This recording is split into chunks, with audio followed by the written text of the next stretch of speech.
토요 아침 기도에 오신 모든 주님의 백성들 진심으로 환영합니다.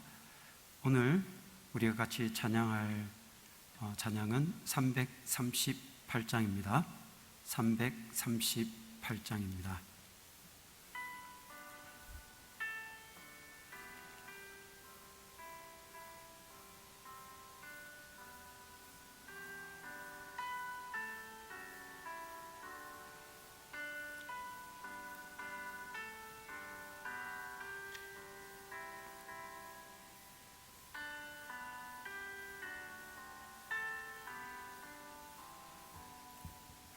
내 주를 가까이 하게 함은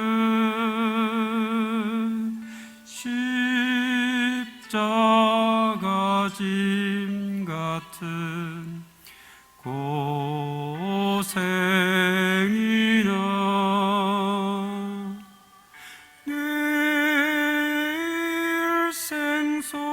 소원은 늘 찬송하면서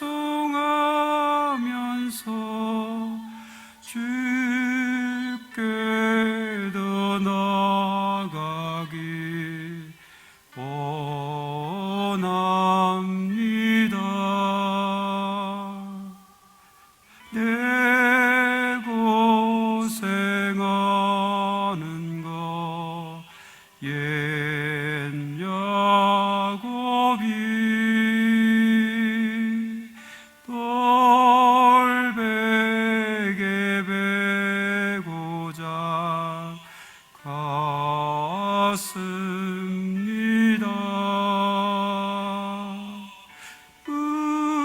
음에도 소원이 늘 찬송하면서 주께 더 나아가길 원합니다.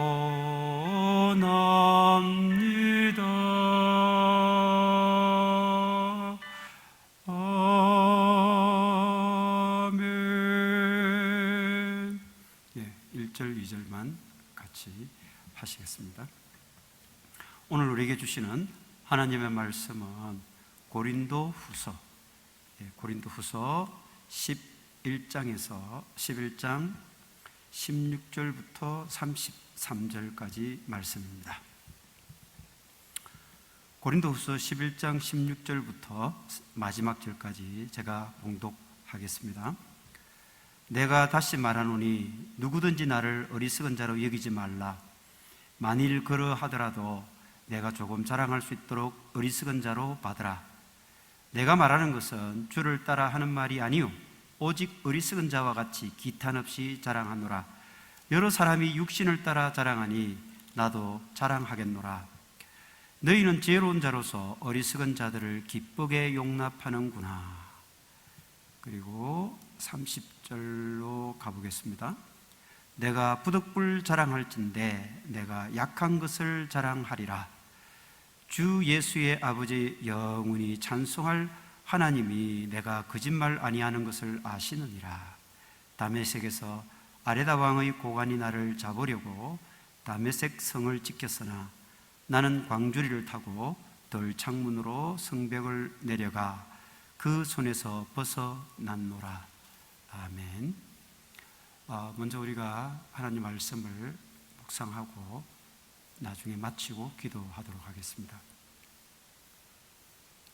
여러분들이 고린도 전서와 후서를 계속해서 말씀을 읽어 나가고 계신 분들은 아마 느끼셨을 것입니다만은 고린도 후서 한 10장 정도에 오게 되면 굉장히 우리를 당황하게 하는 그런 부분이 나타나게 됩니다. 사실 고린도전서 1장부터 9장까지의 그 흐름과 또 10장부터 나타난 그 흐름이 너무나 대조적입니다. 그래서 고린도후서 1장에서 9장까지는 사도 바울이 굉장히 우호적이며 굉장히 친근한 어투로 그렇게 편지를 쓰고 있는데 반해서 10장부터는 갑자기 그 어조가 돌변하면서 엄청나게 아주 격한 사도 바울의 감정이 나타나게 됩니다. 거기에는 태도가 돌변한 이 사도 바울의 격한 감정, 그리고 또 자기 변명 쪽의 그런 빈정되는 그런 말들이 이 편지글에 나타나게 되죠.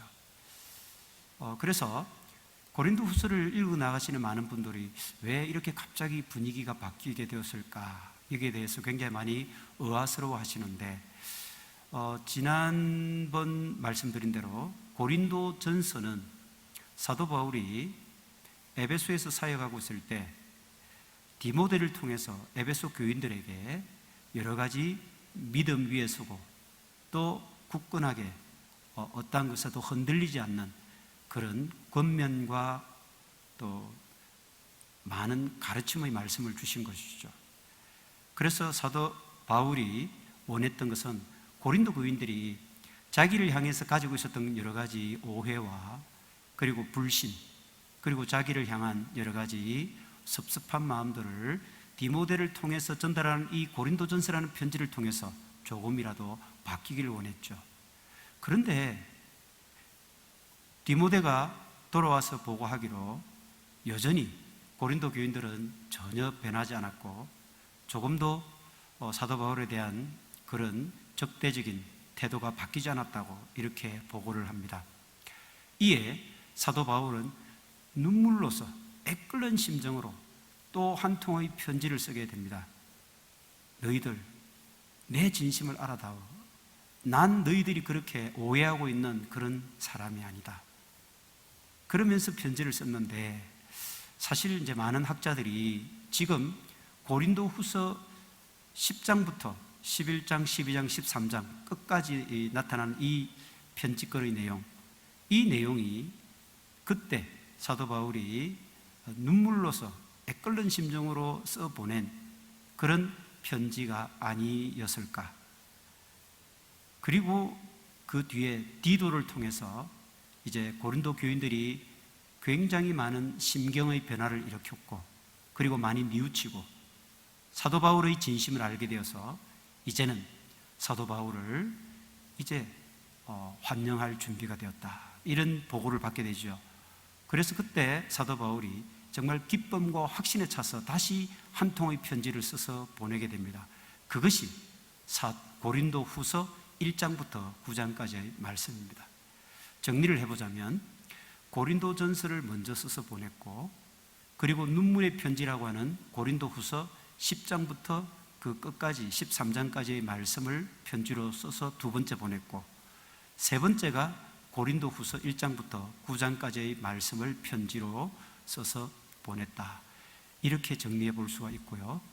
이것이 이제 사실은 후대에 고린도 후서를 편집하는 과정에서 눈물의 편지가 고린도 후서 1장 앞에 와야 되는데 그렇지 아니하고 고린도 후서 9장 뒤에 갖다 붙으면서 편집이 그렇게 되다 보니까 고린도 후서 전체의 흐름이 조금 당황스러운 그런 변화를 가져오게 되었다, 이렇게 이제 많은 학자들이 분석을 하고 있습니다.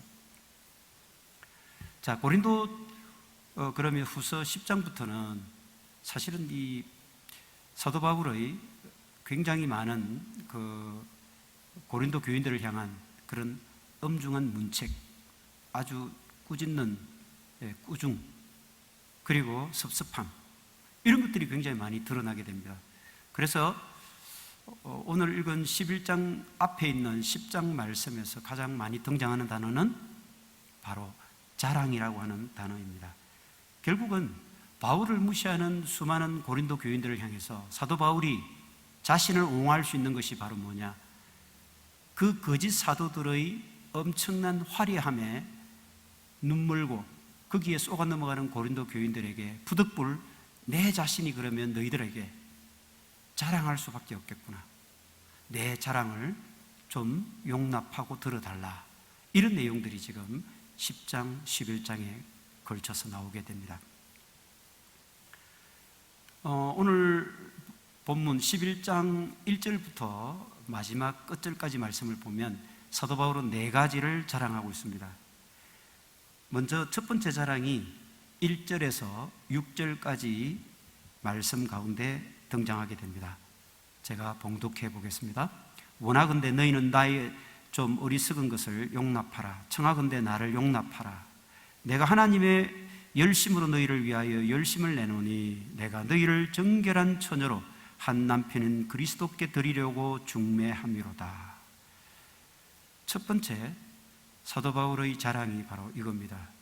내가 고린도 교인들 너희들을 예수 그리스도의 그런 순결한 처녀로 그렇게 예수 그리스도와 중매를 내가 맺게 했는데 너희들이 내 이 심정, 내 순수한 이 가르침을 무시하고 그렇게 거짓 사도들, 거짓 선생들, 거짓으로 가르치는 그 무리들의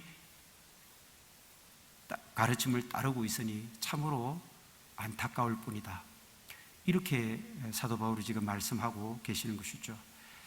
지금 사도 바울께서는 고린도 교인들을 예수 그리스도와 중매시켰다. 그래서 그들을 그리스도에게로 구원하기 위해서 이끌어갔다는 뜻이죠. 그때 2절에 보면 하나님의 열심으로 너희를 위하여 열심을 낸다 이런 말씀이 나오죠. 하나님의 열심이라고 하는 것은 하나님이 우상들에게 절하는 이방신들에게 절하는 그 이방인들을 향해서 하나님이 불타는 질투심이 생겼습니다.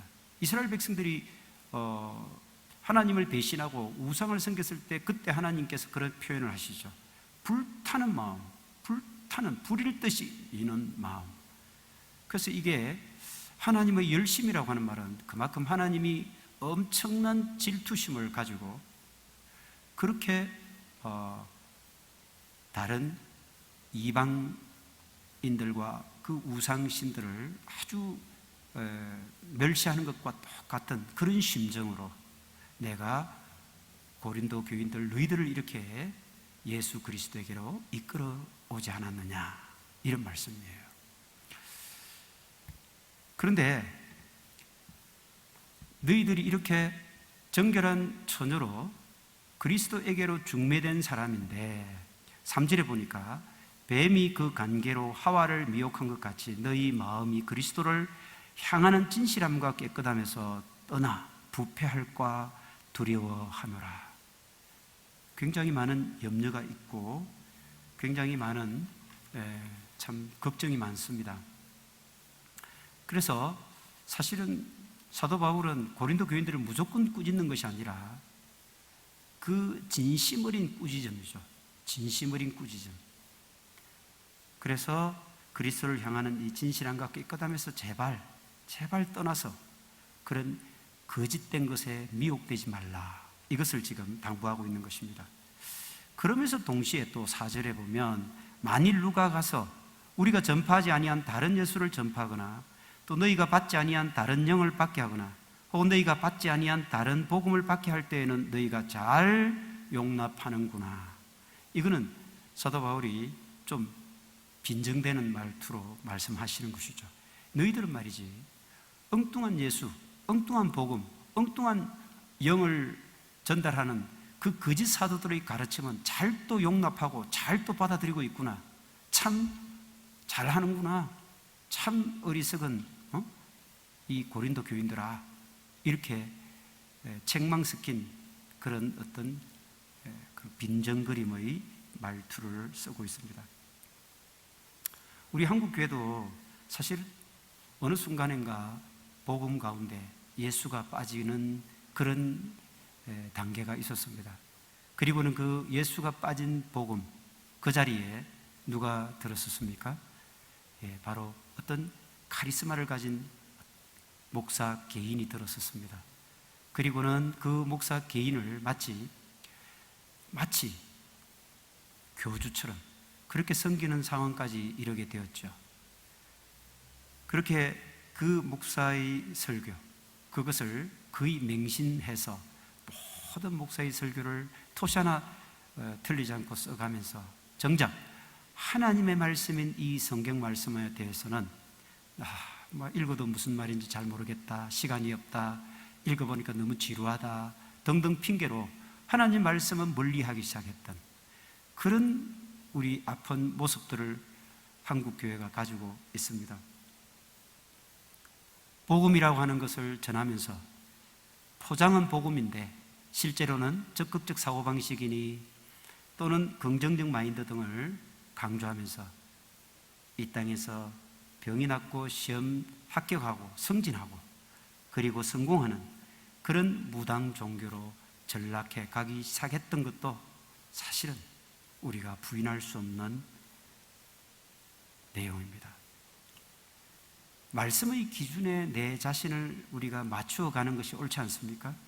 그런데 많은 한국의 그런 그리스도인들이 내 삶의 기준에 말씀을 끼워 맞추는, 그래서 내 취미에 맞고 내 기호에 맞는 말씀만 받아들이고 나를 책망하고 나를 올바른 길로 가라고 다그치는 하나님의 그 회초리에 대해서는 그냥 듣기 싫은 거예요.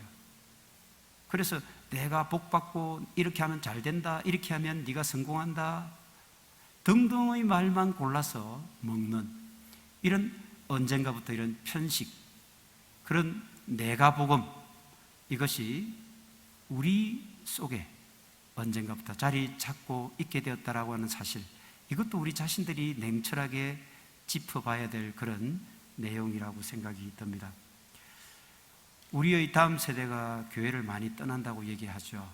그래서 요새 교회들의 젊은이들, 청소년들 그리고 청년들이 많이 사라져가고 있다, 이런 얘기를 많이 합니다. 왜 그럴까요? 참 그런 얘기를 많이 합니다. 어느 순간인가부터 설교는 짧아야 된다, 설교는 재미있고 정말 익살스럽고 그래야만 시간 가는 줄 모르고 듣고 웃다가 그렇게 마칠 수 있는 것이 설교여야 된다라고 하는 그런 생각들이 은연중 우리 생각들 속에 자리 잡기 시작했죠. 그러다 보니까 웃기고 재밌는 목사님들을 모셔다가 큰 집회를 하고 그것을 마치 부흥 집회인 것처럼 그렇게 오해했던 그런 경우가 너무나 많습니다. 만약에 그렇다면 여러분, 우리가 인문학 강좌나 개그 콘서트를 보지 왜 교회에 와서 하나님을 향해서 우리가 예배를 해야 되겠습니까? 어쩌다가 우리의 이 예배가 그리고 살아계신 하나님의 말씀이 이 지경으로까지 전락하게 되었을까요? 성경의 가르침과 다른 세상의 가르침, 이것으로 우리가 발걸음을 옮기고 살아가는 부모를 바라보는 그 청소년들, 다음 세대, 그들의 가치관 속에 과연 말씀의 뿌리가 내릴 수 있겠습니까? 그것은 저 자신도 마찬가지로 회초리 맞아야 될 그런 아픈 우리 스스로의 반성이 되어야 할 줄로 믿습니다. 5절, 6절 다시 말씀으로 돌아갑니다. 나는 지극히 크다는 사도들보다 부족한 것이 조금도 없는 줄로 생각하노라. 내가 비록 말에는 부족하나 지식에는 그렇지 아니하니 이것을 우리가 모든 사람 가운데서 모든 일로 너희에게 나타내었노라. 지극히 크다라고 한 사도들, 그 거짓 사도들보다 내가 못한 게 뭐냐? 이렇게 지금 사도 바울이 따지듯이 이렇게 말씀을 하고 있는 것이죠. 너희들이 그렇게 좋아라고 따라다니는 그 지극히 크다는 그 거짓 사도들보다 내가 못한 게 뭐냐 말이야. 이렇게 상당히 좀 격앙된 어조로 말씀을 하고 있습니다. 비록 내가 말에는 부족하지만 지식은 그렇지 않아. 내가 말은 좀 어눌하지만 내가 지식적으로 보면 누구에게도 뒤지지 않아. 이런 말씀이죠. 이 말씀은 바로 그 앞장에 보면 10장 10절 말씀입니다. 10장 10절 말씀. 그들의 말은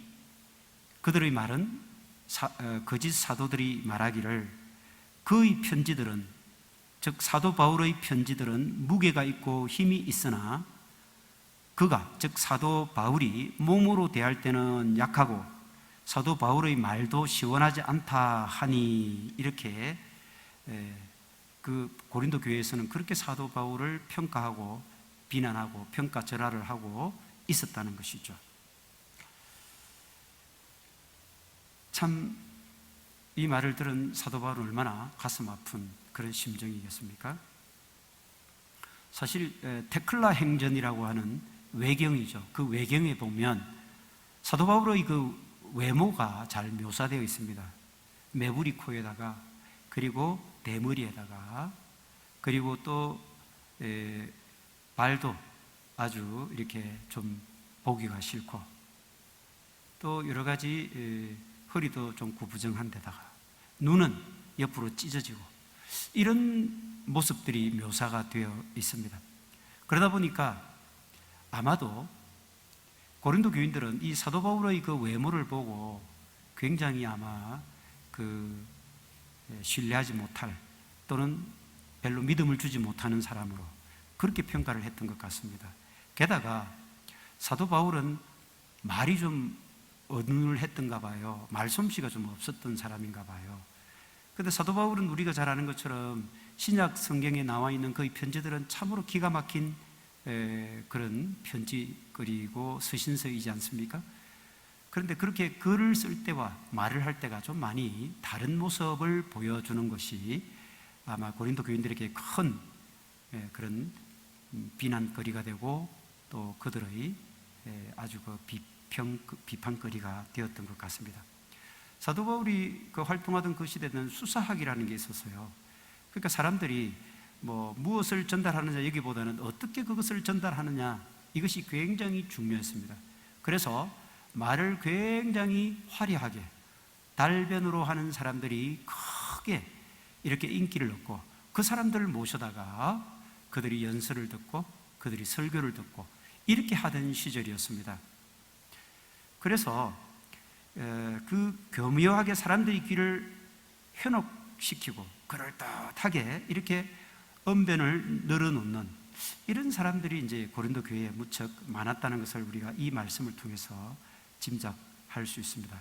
사실 사도행전 18장에 보면 사도 바울이 3차 전도 여행을 떠났을 때 에베소에서 두란노스 원에서 2년 이상을 강론하고 거기서 복음을 전하고 있을 때입니다. 그때 알렉산드리아에서 온 아볼로라고 하는 사람을 그때 처음 만나게 됩니다. 그러면서 그 아볼로라는 사람을 어떻게 표현을 하고 있느냐 하면 사도행전 18장 24절에서는 이렇게 하고 있습니다. 그는 언변이 좋고 성경에 능통한 자다, 이렇게 표현하고 있거든요. 그리고 나중에 이 아볼로가 사도 바울과 같이 동역을 하게 되면서 그를 고린도 교회에 보내게 됩니다. 그래서 이렇게 언변이 좋고 말솜씨가 아주 탁월한 이 아볼로가 여기에 나오는 거짓 사도라고 하는 것은 아니고, 그런 사람들이 굉장히 많았다는 뜻입니다. 아마도 그래서 나중에 디모데 전후서에서 그런 말이 나오잖아요. 나는 심었고 아볼로는 물을 주었고 그러나 자라게 하시는 이는 하나님이시다, 이렇게 말씀하는 내용까지 나오고 있지 않습니까?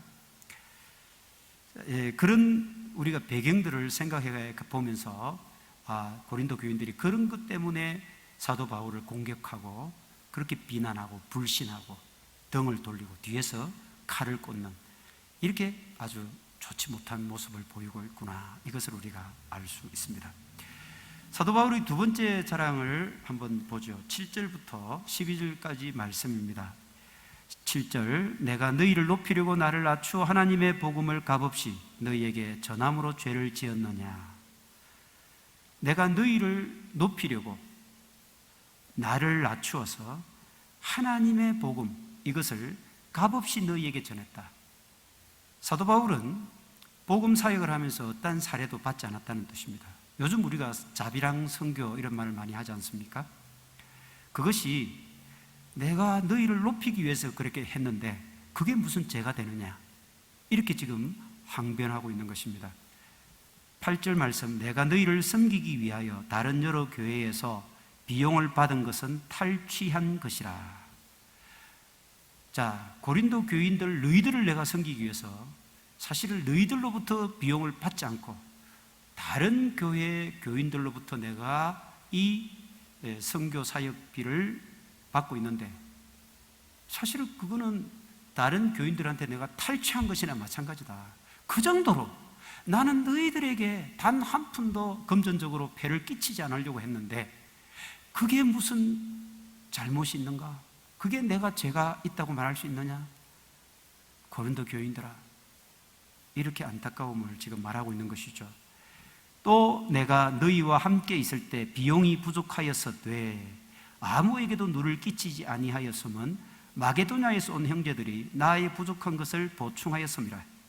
마케도니아에 있는 교인들이 사실 사도 바울의 선교비를 후원해 주었다는 것입니다. 내가 모든 일에 너희에게 폐를 끼치지 않기 위하여 스스로 조심하였고 또 조심하리라.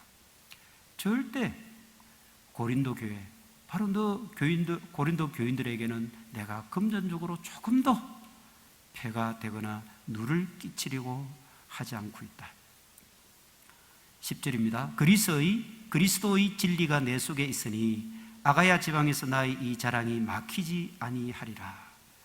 결국은 아가야 지방에서, 즉 아가야 지방은 어디를 말하느냐 하면 발칸반도, 그리스가 이렇게 위치해 있는 그 반도를 발칸반도라고 합니다. 그 발칸반도의 서남쪽, 지중해 쪽으로 붙어 있는 그 지역입니다. 지금의 아테네와 고린도, 펠로폰네소스 반도 그 부분을 얘기합니다. 그 지역을 아가야 지방이라고 얘기를 해요. 그리고 마케도니아 지방은 그 발칸반도에서 서북쪽 지역이죠. 지금의 네아폴리, 빌립보, 베레아, 그리고 그 중심 도시가 데살로니카였습니다. 그러니까 아마도 사도 바울로부터 그 복음 사역비를 지원했던 교회는 생각한데 빌립보 교회나 또 데살로니카 교회가 아니었을까, 이런 생각이 듭니다.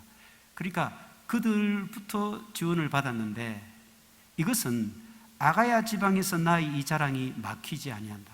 결국 고린도와 아테네에 다녀도 절대로 내가 이 돈 때문에 너희들에게 걸림돌이 되거나 폐가 되거나 그런 부담을 주는 일은 없을 것이다, 이런 말씀을 하고 있는 것이죠.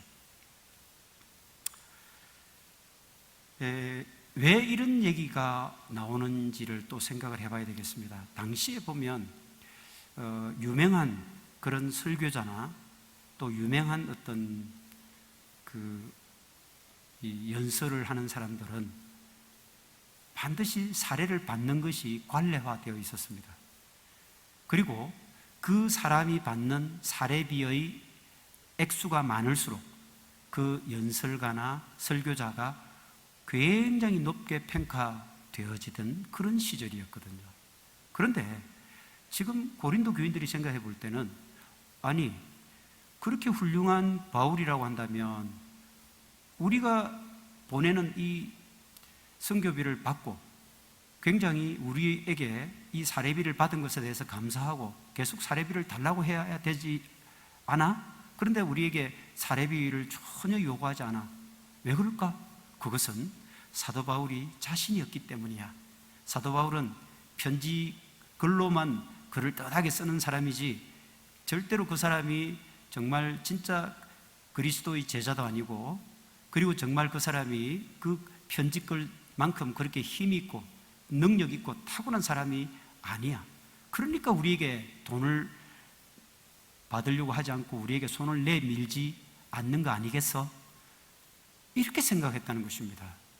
이 말을 들은 사도 바울이 얼마나 참으로 답답하고 이 억울한 심정까지 들겠습니까? 너희들을 위해서 내가 폐를 끼치지 않으려고 그렇게 사례비를 받지 않고 선교비를 후원받지 않는다는 이 심정을 몰라준다는 얘기죠. 그래서 이 시대 상황을 여러분들이 충분히 이해하면서 본문 내용을 읽어 가실 때에 이 내용이 이해가 되고 사도 바울의 마음이 와 닿을 수가 있게 되는 것입니다.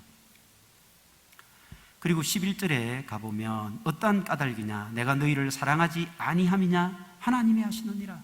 내가 너희들을 사랑하지 않기 때문에 너희들에게 사례비를 청구하지 않고 너희들에게 이 선교비를 지원받지 않으려고 하는 게 아니다. 절대로 그런 의미가 아니다. 그것을 지금 하나님은 아시지 않느냐, 이렇게 말씀을 하고 있습니다.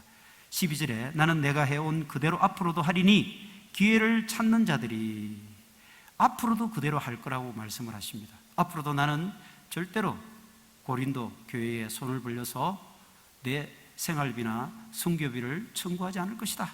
앞으로도 계속 그렇게 할 것이다. 이것은 기회를 찾는 자들이 그 자랑하는 일로 우리와 같이 인정받으려는 그 기회를 끊으려 함이라.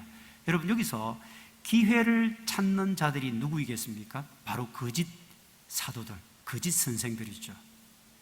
이들은 기회를 틈타서 어쨌든 고린도 교회로부터 돈을 뻘가내려고 하는, 돈을 이렇게 얻어내려고 하는, 자기의 이익을 취하려고 하는 그런 사람들이었거든요.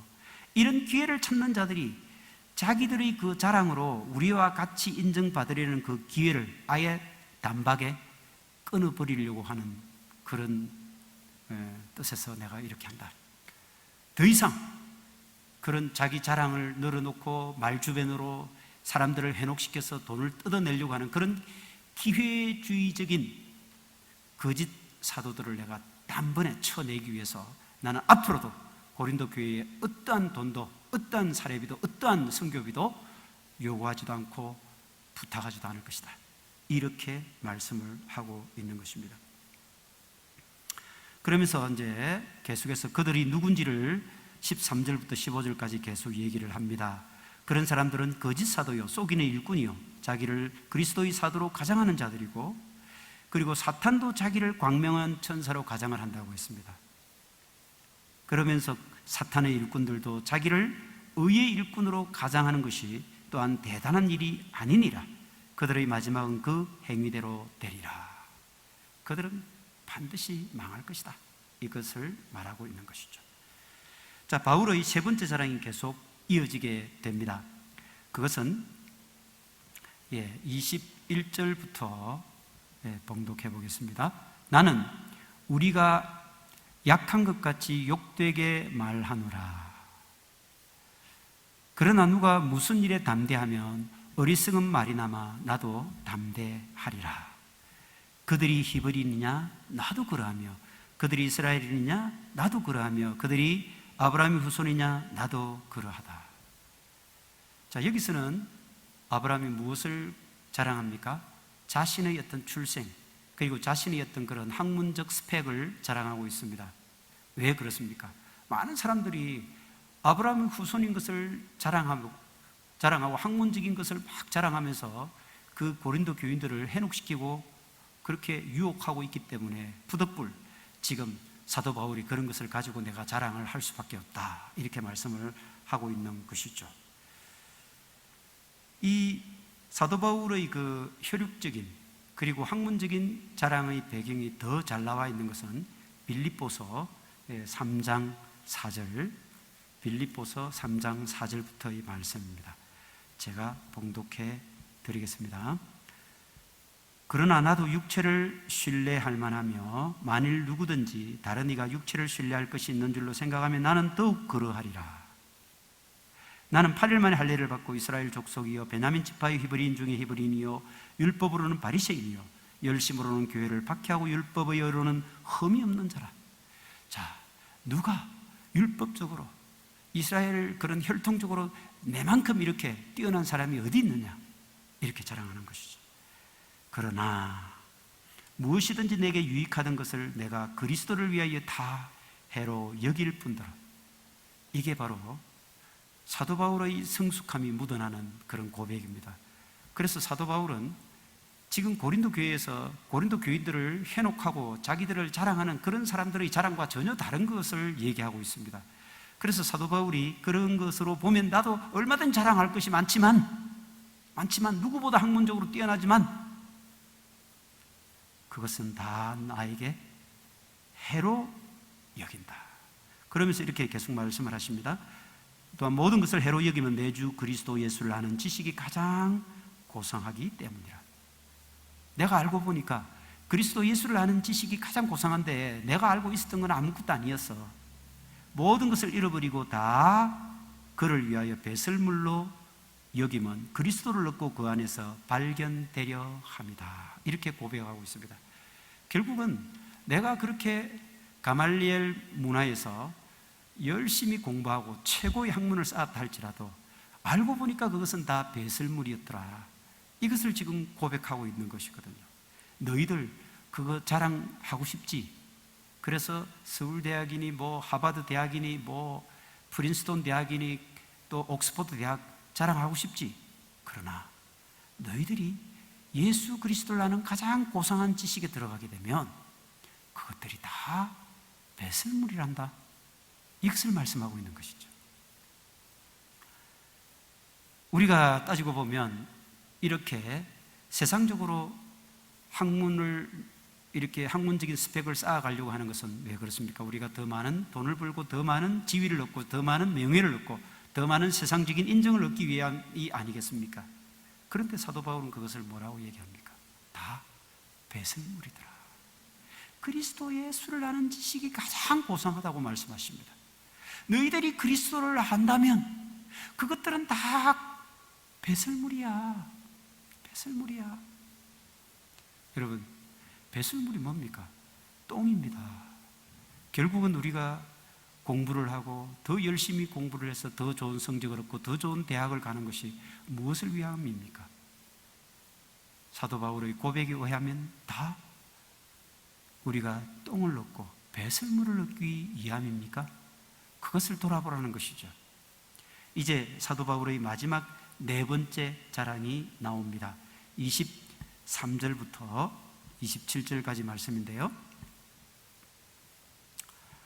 나는 더욱 그러하도다. 내가 수고를 넘치도록 하고 옥에 갇히기도 더 많이 하고 매도 수없이 맞고 여러 번 죽을 뻔하였으니 유대인들에게 40에서 하나 감한 매를 5번 맞았고 3번 태장을 맞고 1번 돌로 맞고 3번 파선하고 일주야는 하루 밤낮, 하루의 밤낮을 말합니다.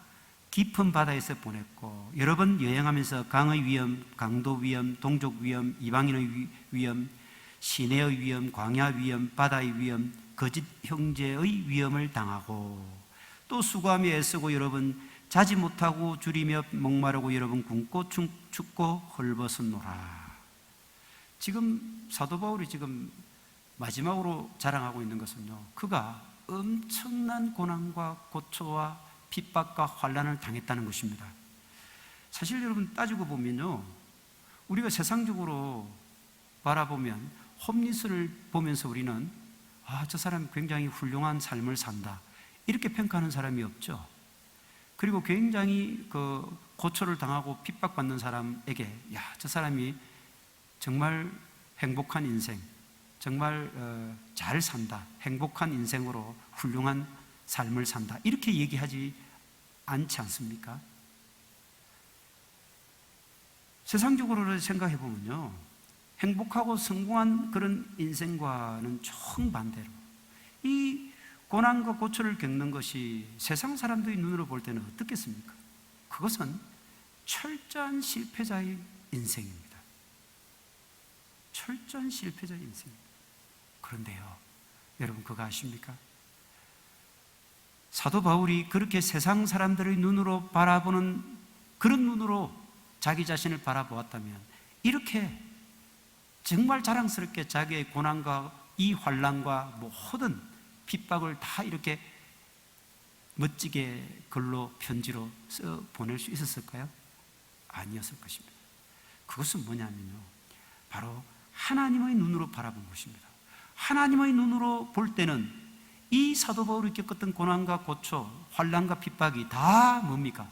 바로 그리스도인의 가장 훌륭한, 가장 빛나고 영광스러운 훈장이었다라고 하는 것입니다. 우리가 예수 그리스도의 십자가를 보십시오. 십자가상에서 온 인류를 구하겠다는 그분이 십자가에서 정말 힘없이 그냥 엘리 엘리 라마 사박단이라고 하는 그 외마디 비명을 외치고 죽었습니다. 그리고 그 십자가에 매달려 있을 때 목마르다, 내가 목마르다, 스스로 목도 축이지 못하는 그런 가련한 존재였습니다. 세상의 눈으로 볼 때는 어떻습니까? 가장 실패자입니다. 누구보다도 실패한 사람입니다. 가장 철저하게 실패한, 십자가에서 죽고 모든 것이 끝나버리는, 그래서 제자들까지 다 뿔뿔이 흩어져 버리는 그런 실패의 인생을 산 주인공이 바로 예수 그리스도입니다. 그런데 여러분, 그거 아십니까? 바로 우리가 하나님의 눈으로 볼 때, 하나님의 눈으로 볼 때 그 십자가상에서 그를 통해서, 그가 흘린 그 피를 통해서 온 인류는 드디어 하나님과 화목하게 되었습니다. 하나님과 화합하게 되었고, 그래서 비로소 하나님의 자녀가 될 수 있게 되었습니다. 여러분, 여기에 바로 십자가의 놀라운 비밀이 숨겨져 있고, 이것이 바로 기독교의 놀라운 역설이고 신비가 되는 것입니다.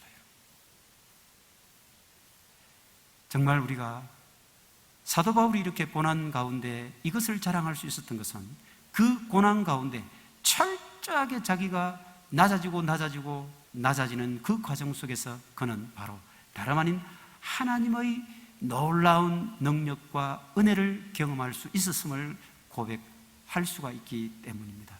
그것을 그는 12장에서, 여러분들이 다음 시간에 읽게 될 12장에서 그렇게 고백을 하고 있습니다.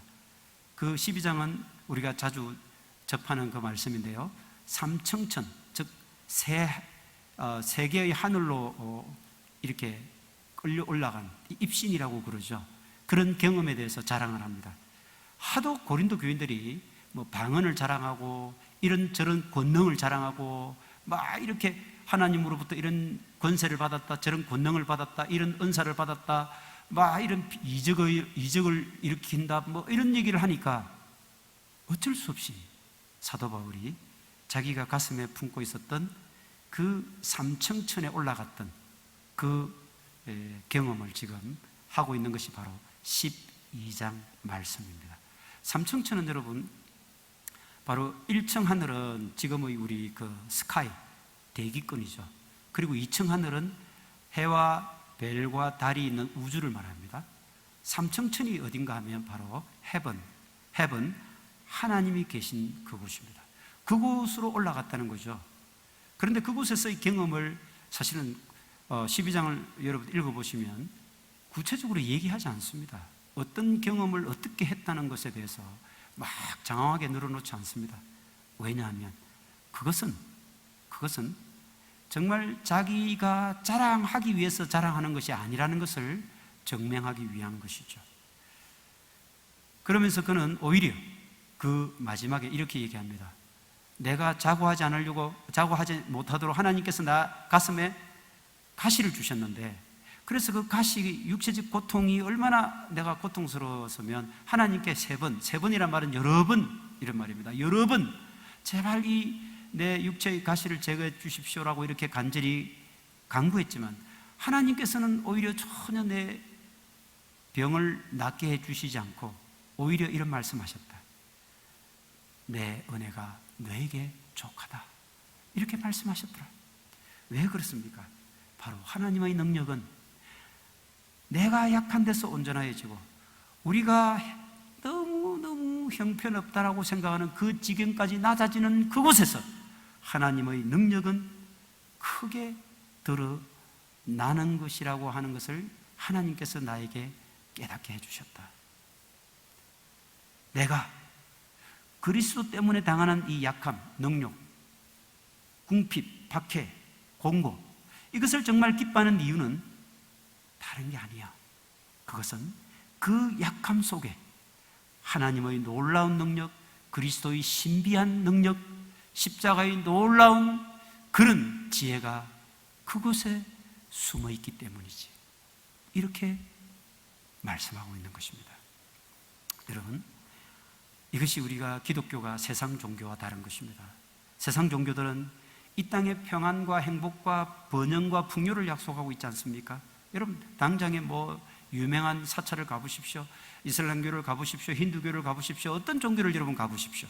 그곳에서는 다 번영과 평화를 약속하고 풍요를 기원하고 있습니다. 그러나 기독교는 어떻습니까, 여러분? 고난의 종교입니다. 박해와 궁핍을 강조합니다.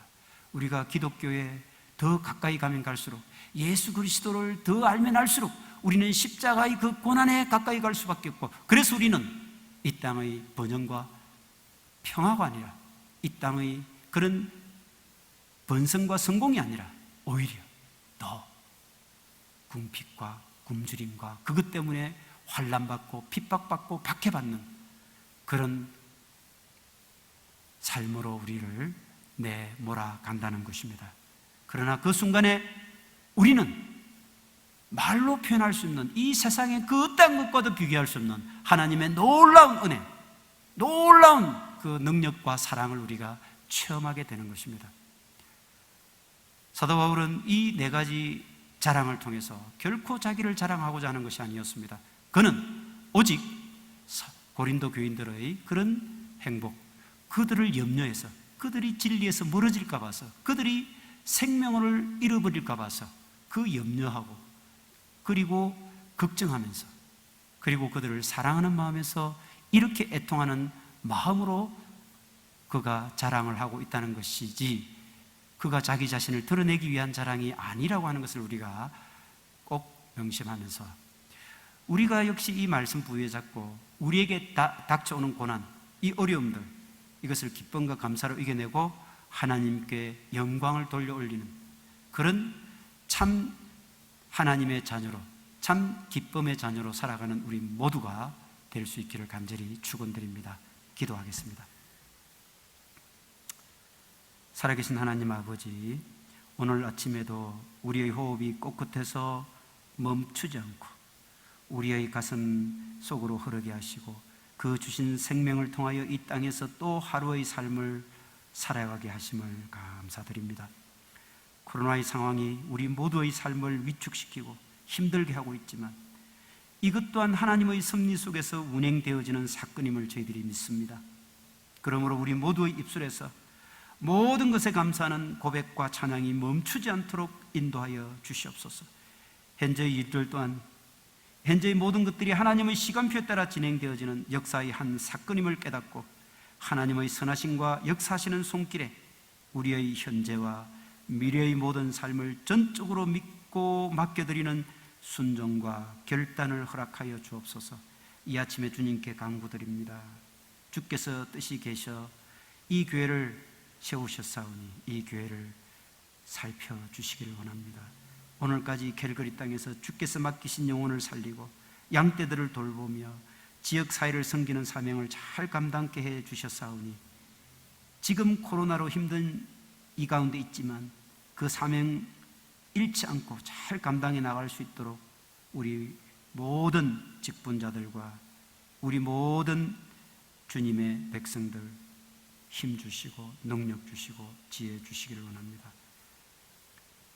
이를 위해 세우신 교역자들, 장로님들, 모든 직분자들, 정말 주님의 크신 은혜를 덧입혀 주시고, 무엇보다 하나님의 말씀 앞에 자신을 내려놓고 그 말씀에 따라 교회의 직분을 감당하는 말씀의 직분자들 다 될 수 있도록 인도하여 주옵소서. 고린도 교회의 교인들처럼 거짓 사도와 거짓 일꾼들에 휩쓸리지 않도록 말씀 앞으로 불러주시고, 말씀의 진리로 모든 것을 분별해내는 지혜와 안목을 허락하여 주시옵소서. 스스로를 자랑하고 자신을 드러내는 사람을 높여주고 현란한 언변에 현혹되는 그런 어리석은 고린도 교회의 전철을 밟지 않도록 도와주시고, 저희들의 연약한 심령을 주님의 지혜와 분별의 능력으로 강건케 붙잡아 주시옵소서. 그래서 우리의 연약함과 부족함, 그리고 우리가 당한 고난과 가난과 궁핍을 자랑하는 저희들 모두가 되게 하여 주시옵소서. 이 연약함 속에, 이 궁핍 속에 하나님의 진정한 능력과 부활을 날마다 경험해가는 저희들 되게 하여 주시옵소서.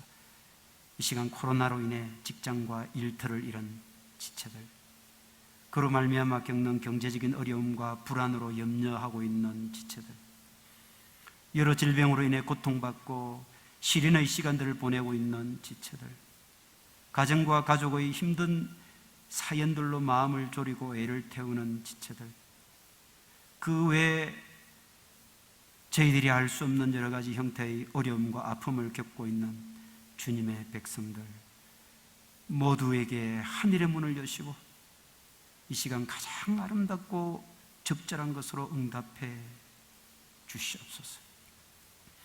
이 모든 것을 우리를 살리시고 끝까지 포기하지 않으시며 하나님 나라 그 영원한 생명길로 우리를 인도해 가시는 생명의 주인 되신 예수 그리스도 이름으로 간절히 기도드리옵나이다. 아멘. 새벽 아침 기도에 마치도록 하겠습니다.